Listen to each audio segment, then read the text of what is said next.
My name is Joseph Futurello. Over the past few weeks, I've been gathering feedback on what I can do to improve myself through my communication. Through the interviews I've conducted with people who know me well, I've concluded that the best aspect of myself to develop will be making sure I keep my focus and composure in stressful situations. While I normally have a calm and easygoing nature, I've been known to act in ways that are harmful to the progression of my goals in times of high stress. I tend to lose my ability to communicate well with others by losing my composure, showing how my stress is affecting me. Although I try not to let stress affect others, it has a way boiling up to a point that is quite recognizable to anyone who engages with me.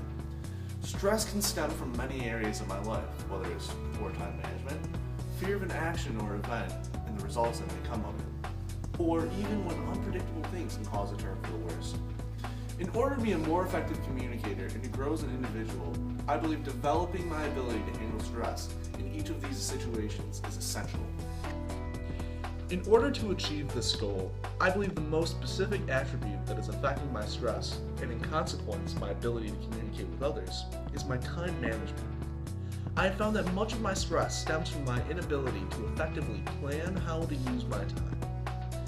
In my personal, academic, and professional lives, I have often become stressed as a result of my lack of planning. There are many times where I have received inadequate results due to my inability to prioritize my goals and accomplish them in a way that would be most beneficial.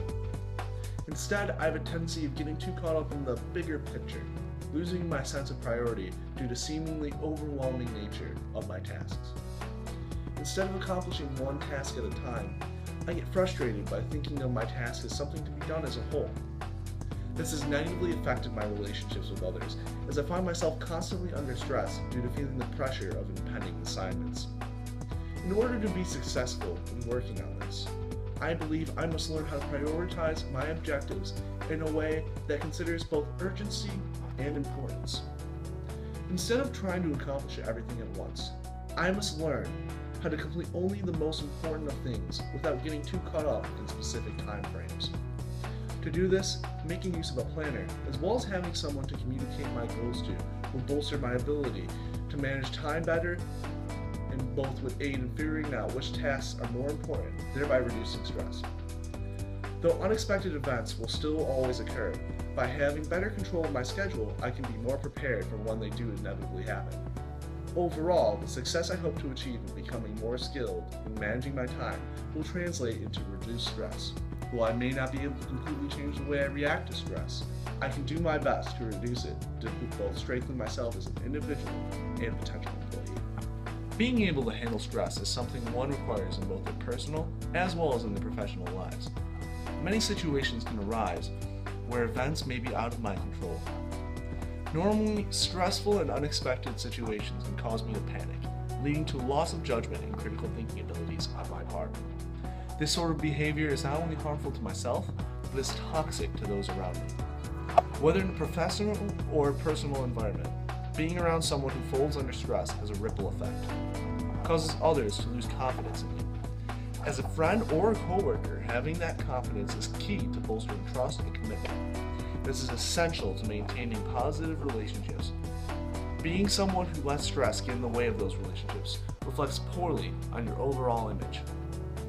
Others may not be as willing to include you in future projects or events as a result of your inability to handle stress. This is especially true when the stress impacting you also impacts them, especially in team settings. When stressful or unexpected situations arise, people often blame those who lose their calm first for the aggression they may start feeling. This behavior is justified, as in those situations, being the person to lose their calm under stress first adds to the already present tension, making matters worse for those who may be trying their best to handle the situation in their own way. In order to be an effective team member, handling stress and being able to work around unforeseen consequences is key.